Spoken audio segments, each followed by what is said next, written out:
Side खबरों के लिए सब्सक्राइब करें फ्लेम मीडिया और उसके बाद बेल आइकन को प्रेस करें ताकि सबसे पहले आपको मिले एक्सक्लूसिव खबरें।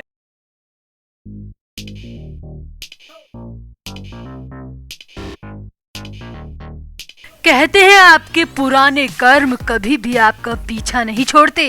भूतकाल में की गई भारी गलतियां कभी न कभी आपके सामने आकर खड़ी हो जाती है, जिससे वर्तमान तो खराब होता ही है, साथ ही साथ भविष्य भी अंधकार में जाता हुआ दिखता है। और ऐसा ही कुछ पूर्व मिस वर्ल्ड ऐश्वर्या राय बच्चन के साथ हो रहा है। जिन खूबसूरत आंखों की वजह से ऐश्वर्या पूरी दुनिया में मशहूर हुई, उन आंखों में अब डर और खौफ साफ साफ दिखाई दे रहा है। ऐश्वर्या के मन में बेचैनी और घबराहट इतनी ज्यादा हो गई है कि वो दिल्ली ईडी की पूछताछ से भागना चाहती थी। भागने की पूरी तैयारी भी कर ली थी, मगर ससुर अमिताभ बच्चन की सख्ती की वजह से ऐश्वर्या ऐसा नहीं कर पाई और फिर रोते रोते दिल्ली में ईडी के दफ्तर में पूछताछ के लिए उन्हें पहुंचना ही पड़ा। 2 बार आनाकानी करने के बाद ऐश्वर्या को जांच का सामना तीसरी पूछताछ में करना ही पड़ा और ईडी के अधिकारियों के हर सवाल का जवाब भी देना पड़ा। सवाल जवाब से पहले ईडी दफ्तर के अंदर खूब फिल्मी ड्रामा भी देखने को मिला। बच्चन बहू आंखों से आंसू बरसाती दिखी। तो क्या हुआ जब विश्व सुंदरी ईडी दफ्तर पहुंची और उन पर लगे आरोपों का जवाब देने लगी? तो आपको ऐश्वर्या से जुड़ी आज की पूरी अपडेट बताते हैं। आप भी वीडियो को शेयर करें और कमेंट भी करें। तो बॉलीवुड के दिग्गज अभिनेता अमिताभ बच्चन की बहू और एक्ट्रेस ऐश्वर्या राय बच्चन सोमवार यानी कि आज 20 दिसंबर को प्रवर्तन निदेशालय के दफ्तर में पूछताछ के लिए हाजिर हुई। ईडी ने उन्हें पनामा पेपर्स केस में नोटिस जारी कर पेश होने के लिए कहा। इससे पहले भी उन्हें 2 बार नोटिस जारी किया गया था, लेकिन दोनों ही बार उन्होंने पेशी और पूछताछ दोनों से छूट मांग ली थी और उन्हें मिल भी गई थी, मगर तीसरी बार ऐसा नहीं हुआ। एजेंसी ने फॉरेन एक्सचेंज मैनेजमेंट एक्ट के तहत ऐश्वर्या के बयान दर्ज करने के लिए उन्हें तीसरी बार ईडी के दफ्तर में समन देकर बुलाया और इस बार ईडी का लहजा बेहद सख्त दिखा। दिल्ली में इंडिया गेट के पास ईडी का दफ्तर है और ईडी के दफ्तर में पेश हुई ऐश्वर्या राय ने कुछ दस्तावेज भी एजेंसी को सौंपे और ईडी के दफ्तर में करीब 7 से 8 घंटे तक ऐश्वर्या ने इंटरोगेशन का सामना किया। अब इस दौरान खूब फिल्मी ड्रामा देखने को मिला। कपकपाती घबराती ऐश्वर्या की गाड़ी जब ईडी के दफ्तर के बाहर आकर रुकी तो पहले तो बाहर जमा मीडिया को देखकर ही ऐश्वर्या के पसीने छूट गए और फिर जैसे तैसे ऐश्वर्या ऑफिस के अंदर जाने को तैयार हुई। खबरों की माने तो अभिषेक बच्चन भी ऐश्वर्या के साथ दिल्ली पहुंचे हैं।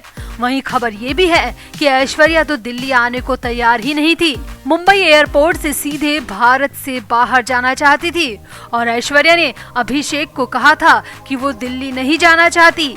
मगर खबर है कि इसी बीच अभिषेक ने अपने पिता अमिताभ की बात ऐश्वर्या से करवाई और अमिताभ ने बेहद सख्त लहजे में कहा कि ऐश्वर्या तुम्हें दिल्ली जाना पड़ेगा और ईडी के सवालों का सामना करना पड़ेगा।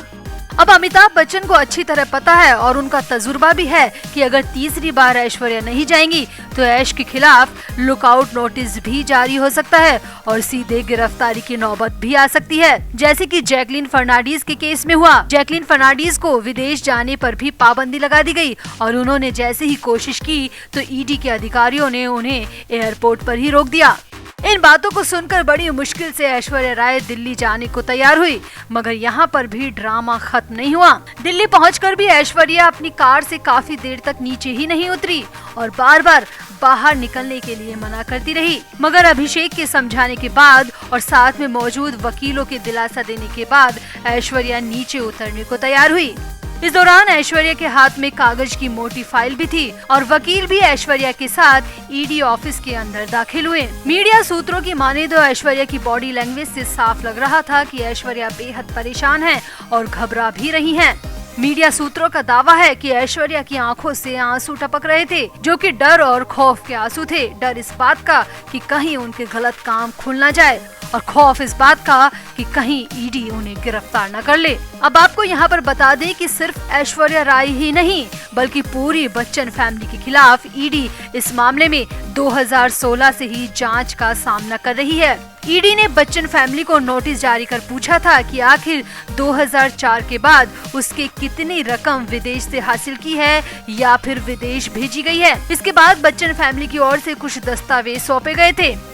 यहाँ आपको एक बात और बता दें कि ऐश्वर्या राय बच्चन का नाम उन 500 भारतीयों में शामिल है जिनका जिक्र पनामा पेपर्स लीक मामले में किया गया था।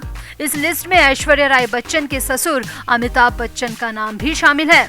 हालांकि अब तक उनकी ओर से इस बारे में कोई भी बात नहीं कही गई है, मगर खबरों की माने तो जल्द ही अमिताभ बच्चन को भी समन मिल सकता है और अमिताभ बच्चन को भी ईडी की जांच का सामना करना पड़ सकता है। तो फिलहाल तो ऐश्वर्या राय ईडी के रडार पर है और उनसे दर्जनों सवाल भी पूछे जाने की खबर है। अब ईडी के सवाल क्या थे और ऐश्वर्या ने उनके क्या जवाब दिए, ये हम आपको अपडेट मिलते ही जरूर बताएंगे। फिलहाल तो आप भी ऐश्वर्या राय की हालत पर और ईडी की सख्त कार्रवाई पर कमेंट जरूर करें और वीडियो को भी शेयर करें। तो ऐसा लगता है कि जैसे ऊपर वाले ने कोई ट्रिगर बटन ऑन कर दिया है और निशाने पर बॉलीवुड और बॉलीवुडिये हैं। तो अब तक एनसीबी का डर बॉलीवुड के अंदर ही अंदर खाए जा रहा था। शाहरुख के सुपुत्र तक को एनसीबी ने नहीं बख्शा। अगर वो एक सेल्फी लीक ना हुई होती तो आधा बॉलीवुड रग के मामले में अब तक अंदर हो चुका होता। खैर, एनसीबी ने तो किसी केस को फिलहाल क्लोज नहीं किया और ना ही किसी को क्लीन चिट दी है और ना ही 1.5 साल में अब तक किसी भी बॉलीवुड सितारे को कार्रवाई से मुक्त किया है। मतलब एनसीबी के केस चल रहे हैं, वैसे ही चलते रहेंगे और आगे भी चलेंगे और उनमें पूरा ट्रायल भी होगा, वो भी कानूनी प्रक्रिया के हिसाब से पूरा मामला देखा जाएगा। एनसीबी पर तो लांछन लगाकर केस को भटकाने की कोशिश तक कर दी, मगर सुकेश का मुंह कैसे बंद होगा, इसे लेकर बॉलीवुड में कोहराम मचा हुआ है, क्योंकि सुकेश लगातार एक के बाद एक बड़े खुलासे करते जा रहे हैं। अब सुकेश का मुंह बंद कराने के लिए बॉलीवुड के एक बड़े डायरेक्टर के घर पर सीक्रेट मीटिंग रखी गई। आधी रात को इस मीटिंग में बड़े बड़े सितारे शामिल हुए। सूत्रों के मुताबिक ये मीटिंग बांद्रा में एक घर में हुई और इस मीटिंग के लिए डायरेक्टर के घर के बाहर कम से कम 12 से 15 बड़ी बड़ी लग्जरी गाड़ियां पार्किंग में नजर आई। अब खबर तो ये भी है कि मीटिंग के लिए कुछ अभिनेता ऑनलाइन यानी कि वर्चुअली भी जुड़े और खबरों की माने तो इस मीटिंग में सुकेश चंद्रशेखर के मुंह को बंद कराने को लेकर बातचीत हुई, क्योंकि सुकेश ने अब नाम उगलने शुरू कर दिए हैं। पहले तो सुकेश ने सिर्फ जैकलीन फर्नांडीज और नोरा फतेही के नाम लिए थे, मगर उसके बाद सुकेश ने शिल्पा शेट्टी, श्रद्धा कपूर के नाम भी सरेआम कर दिए थे और साफ साफ दावा किया था कि इन एक्ट्रेसेस से उसके संबंध बहुत पुराने हैं, 7-8 साल से हैं। अब हैरानी तो तब हुई जब ईडी के सूत्रों की ओर से कहा गया कि सुकेश से मिलने के लिए तिहाड़ तक कई सितारे पहुंचे, जिनमें कई एक्ट्रेसेस ही नहीं बल्कि एक्टर तक शामिल थे और रात भर जेल में चल रहे आलीशान ऑफिस में वो रुकते थे, पार्टियां होती थी। सुकेश खुद को देश के गृह मंत्रालय का आदमी बताता था और बॉलीवुड में लगातार अपने पांव पसार रहा था। वहीं खबरें ये भी आई कि सुकेश ने दावा किया कि वो एक्टर हरमन बावेजा के साथ संपर्क में रहा और एक्टर कार्तिक आर्यन के साथ तो फिल्म तक बनाने वाला था। मतलब सुकेश ने धीरे धीरे राज खोलने का मन बना लिया है और सुकेश धीरे धीरे राज भी खोल रहा है और इसी बात का डर बॉलीवुडियों को सता रहा है तो कहीं उनका नाम भी ना उगल दे और कहीं सारे के सारे एक साथ मुश्किल में ना आ जाएं। कई तो ऐसे सितारे हैं जिनकी फिल्में रिलीज के लिए भी पूरी तरह से तैयार हैं और अगर उनका नाम सुकेश के साथ गंदे रिश्तों को लेकर जुड़ता है तो करियर पूरी तरह से चौपट होना तय है।